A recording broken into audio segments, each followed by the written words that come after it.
ALPINE Peaks Resort, Dick 2027. Family only this year. No charity cases, the group text announced, followed by a string of laughing emojis from my cousin Trevor and a, finally, quality time with real family, from my aunt Diane. I stared at my phone in the employee parking lot of what they thought was my dead-end hotel job, looking up at the building where I'd just finished a quarterly review meeting with my executive team. What they didn't know, what none of them had bothered to ask in the 5 years since I'd moved to Colorado, was that I didn't work at ALPINE Peaks Resort. I owned it, all $67 million worth of pristine mountain property, and their reservation had just landed on my desk with a request for the family discount. Let me back up to explain how spectacularly this was about to unfold.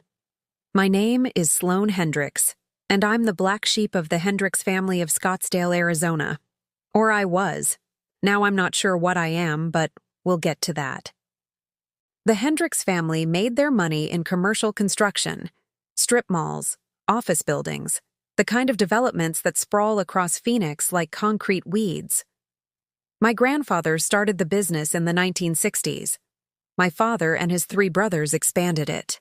By the time I was born, Hendricks Construction was worth approximately $200 million, and my extended family lived accordingly. Big houses in gated communities, country club memberships, Range Rovers and BMWs, private school educations, and expectation of Ivy League universities. I was different from the start. While my cousins played tennis at the club, I hiked in the desert. While they summered in San Diego, I worked at a guest ranch in Montana. While they went to USC and Arizona State to study business, I went to the University of Montana to study hospitality management. My father was disappointed. Hospitality management? He said when I told him my major. You want to manage hotels? Sloan, we own a construction company worth 9 figures. Why would you want to work in the service industry? Because I love it, I said simply. He didn't understand. None of them did. I graduated at 22 with a degree in hospitality management and $60,000 in student loans. I'd refused family money for school after freshman year, when Dad made it clear the funding came with strings attached. I worked at hotels in Seattle, Denver, and Vail, climbing from front desk agent to assistant manager to general manager by the time I was 27. The Hendricks family watched my career with a mixture of pity and contempt. Still working at hotels? My cousin Trevor would ask at Thanksgiving. Trevor ran social media for Hendricks Construction and lived in a condo his parents bought him. Still checking people in? My cousin Madison would say, flashing her engagement ring from a trust fund boyfriend. Madison didn't work at all. My Aunt Diane, the family matriarch after my grandmother died, was the worst. It's such a shame Sloan never applied herself. She could have been something. I was something. They just couldn't see it. At 29, I was general manager of a boutique hotel in Denver making $120,000 a year.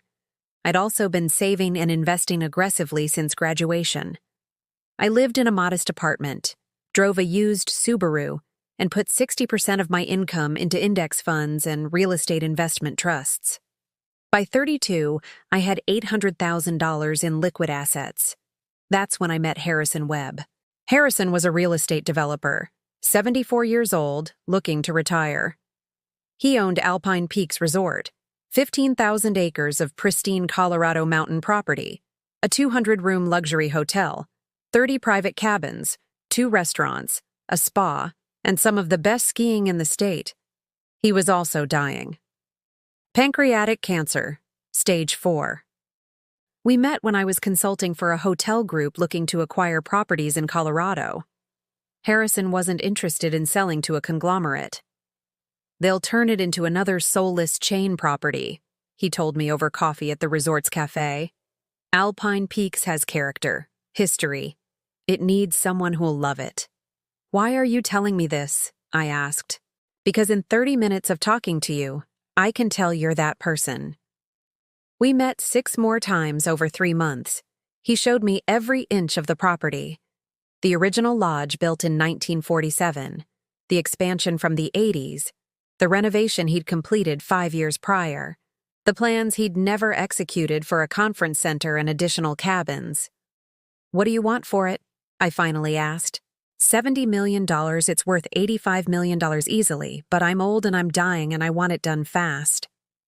I had $800,000. I needed $69.2 million. Give me 60 days, I said. What happened next was the most intense 2 months of my life. I called in every favor, contacted every investor I'd met in 10 years of hotel management, and put together a proposal that would have made my MBA cousins weep with envy. I found a private equity firm interested in hospitality investments. I structured a deal where I would put up $12 million, financed through a combination of my savings, a loan against my investment portfolio, and 3 private investors, for a 60% ownership stake. The PE firm would finance the remaining $58 million for 40% ownership, with an option for me to buy them out within 10 years. The paperwork was intricate. The negotiations were brutal. The due diligence was exhausting. On day 59, the deal closed. ALPINE Peaks Resort was mine. Well, 60% mine, which meant I controlled it completely. I was 32 years old and I owned one of the most prestigious mountain resorts in Colorado. I called my father to tell him. "That's nice, honey," he said distractedly. "Listen, I'm heading into a meeting. We'll catch up later." He never called back. I didn't tell anyone else in the family. What was the point? They'd already decided who I was. The cousin who never lived up to her potential, who worked in hotels while they built empires. Let them think that. I spent the next 5 years transforming Alpine Peaks. I renovated the remaining rooms that needed updating. I expanded the spa. I brought in a James Beard-nominated chef for the main restaurant. I added summer activities, mountain biking, fly fishing, guided hikes. I turned it into a year-round destination instead of just a ski resort. Revenue increased 42% in 5 years. The property value went from $70 million to $110 million. I bought out one of my private investors in year 3 and another in year 4. By year 5, I owned 78% of Alpine Peaks, with the PE firm holding 22% and increasingly interested in selling me their stake too. My salary as owner-operator was $380,000 annually. My net worth, including my equity in the resort, was approximately $86 million. I still drove the Subaru, still lived modestly, though I'd upgraded to a house in Boulder, still wore jeans and fleece jackets to work. And my family still thought I was the broke cousin with the hotel job, because I never corrected them. Every Christmas, the extended Hendricks family did a big reunion. Usually in Scottsdale, sometimes in San Diego, occasionally in Park City. I went when I could, sat quietly during the bragging sessions, and left early. "How's the hotel job?" Uncle Frank would ask. "Good," I'd say. "Still in Denver?" "Actually, I'm up in the mountains now, about 2 hours away." "Oh, one of those little ski town places? That must be fun in winter. Probably dead the rest of the year, though." "We do okay." They never asked for details. Why would they? They'd already written my story. This year, my cousin Trevor decided to plan Christmas at a resort. "Somewhere with skiing, luxury accommodations, the whole 9 yards," he announced in the family group chat in September. "I'm thinking Colorado. I've been researching places." I watched the conversation unfold with mild interest. Trevor posted options: Vail, Aspen, Beaver Creek. Too expensive, too crowded, too pretentious. Then someone, I think it was Madison, suggested Alpine Peaks. "I've heard about that place," she wrote. "Supposed to be amazing. Luxury but not stuffy. Excellent skiing." Trevor did his research. "This looks perfect. And get this, it's got this whole boutique resort vibe. Family-owned, personal service, the works." "Book it," Aunt Diane commanded. "Let's do Christmas right for once." I said nothing. 2 weeks later, the reservation came through my events coordinator, the Hendricks family. December 20th, 27. 15 rooms, the private dining room for Christmas Eve and Christmas Day. Ski packages for 12 people. Estimated cost, $85,000. And then came the special requests. Family is very particular about service. Also, one of the family members works in hospitality in the area. Please ensure she's not invited to any family events, as she's not really part of the reunion plans.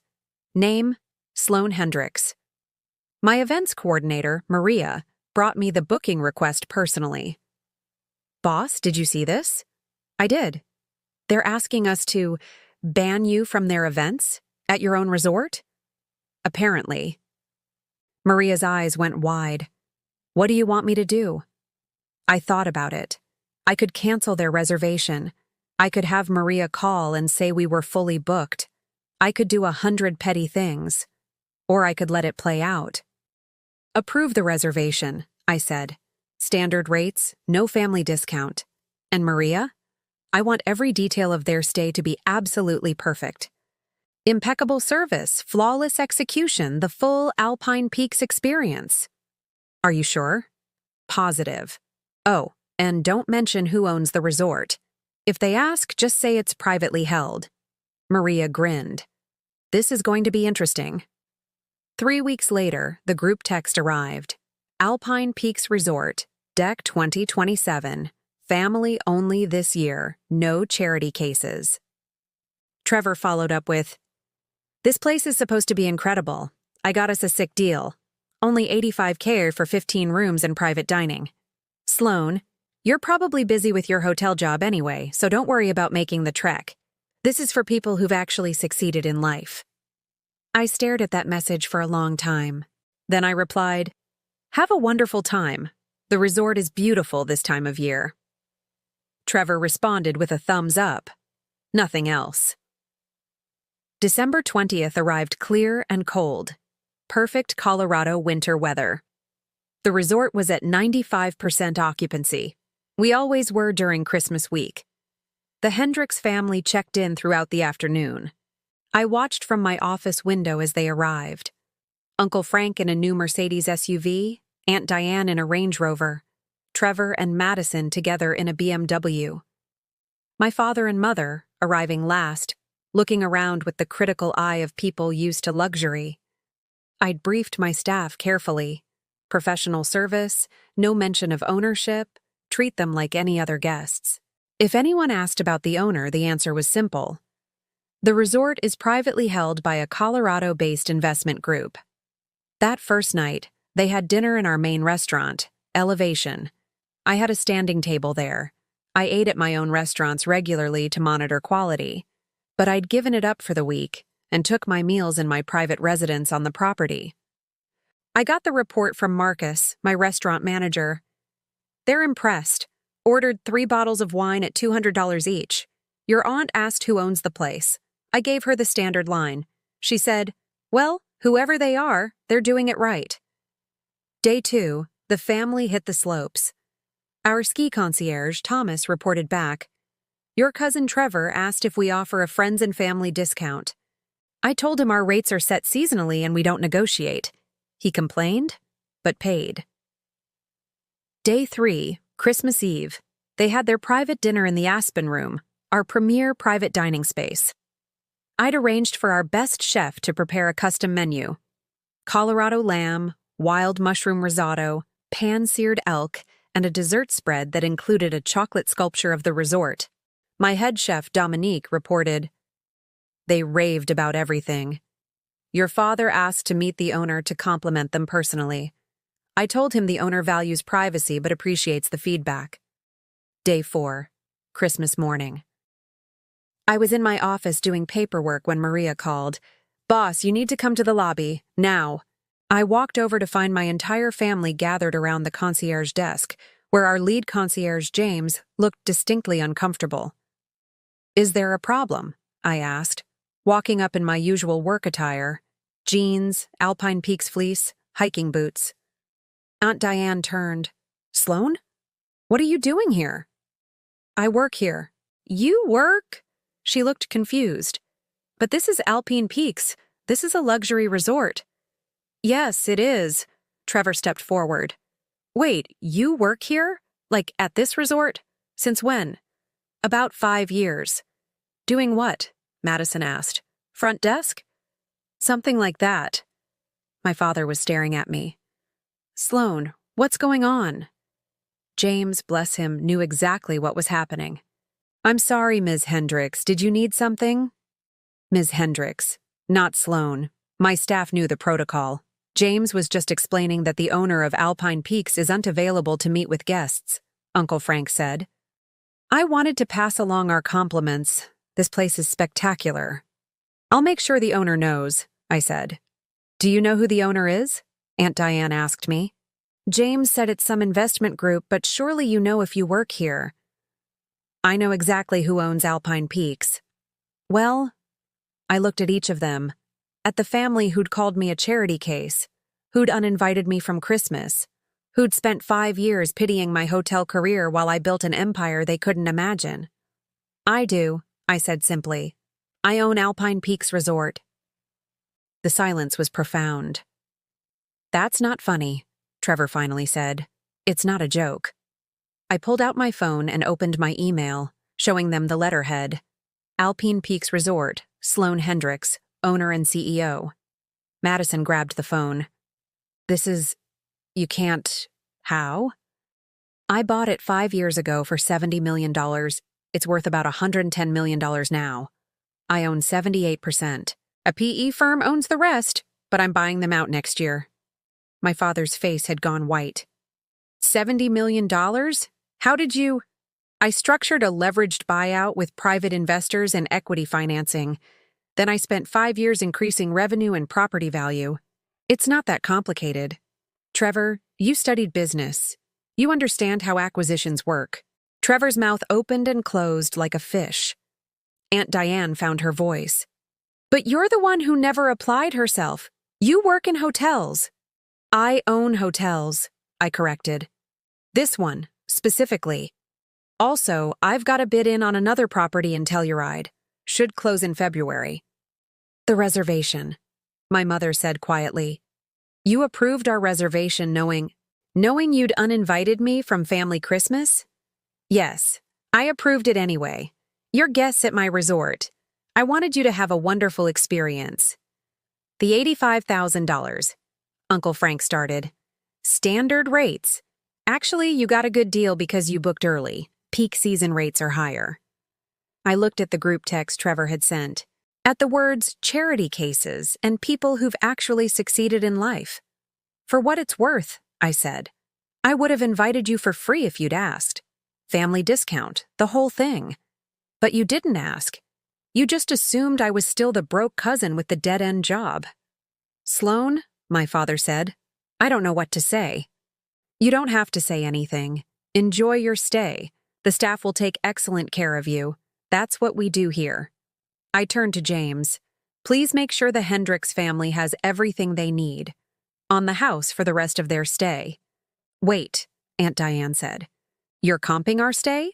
After what you said in a group text? Yes, because despite what you think of me, I actually believe in family.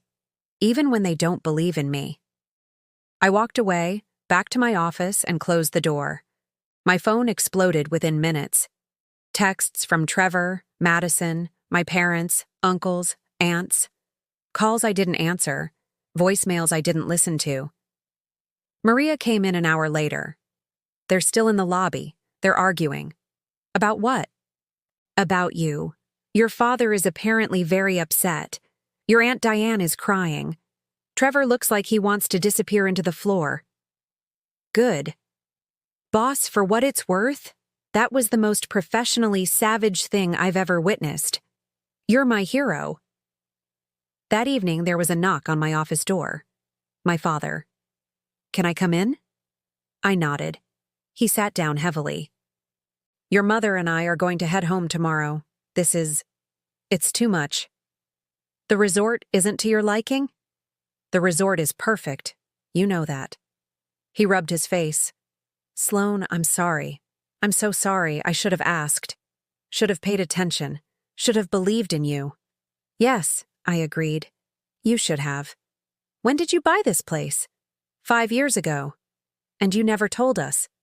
Would you have believed me? Or would you have assumed I was exaggerating, or lying, or that I'd married rich? He flinched. I would have believed you. Would you? Because 3 months ago at Thanksgiving, you asked me how my hotel job was going. I said it was great. You said, well, at least you're employed. You didn't ask any follow-up questions. I should have. Yes, you should have. We sat in silence. You're successful, he finally said. More successful than your cousins. Than me, probably, at your age.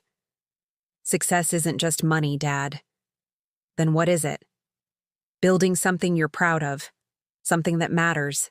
Something that lasts. I gestured out the window at the resort, lit up against the dark mountains.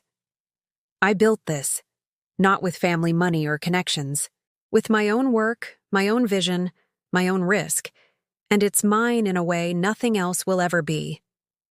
He nodded slowly. Your grandmother would be proud. She always said you had steel in you. I learned it from her. He stood to leave, then paused. For what it's worth, I'm proud too. Late, inadequate, but true. Thank you, Dad. After he left, I sat in my office and looked out at my resort, my property, my success. The family stayed through their reservation, but the dynamic had changed. They were quieter, more respectful. Trevor apologized formally, in person, and looked like he meant it. Aunt Diane avoided me entirely. On checkout day, they gathered in the lobby one last time. Uncle Frank shook my hand. Impressive, Sloan. Truly. Madison hugged me. I'm sorry for what we said, what we assumed. My mother cried. I'm so sorry we didn't see you. But the conversation that mattered most came from my father. Come to dinner in Scottsdale next month, he said. Just you, me, your mom. Let's start over. Maybe, I said. I'll think about it. I watched them drive away down the mountain, a caravan of luxury SUVs filled with people who'd finally seen me. But here's the truth I'd learned over 5 years of building Alpine Peaks. I didn't need them to see me. I needed to see myself. And I did. Every day.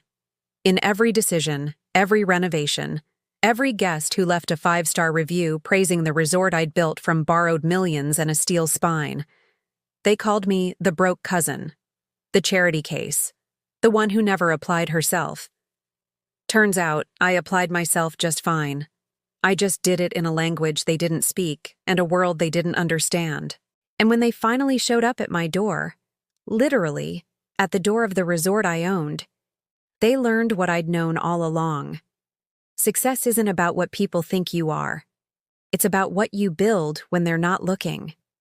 I built Alpine Peaks, all $110 million worth. And nobody, not family, not investors, not anyone, could take that away from me.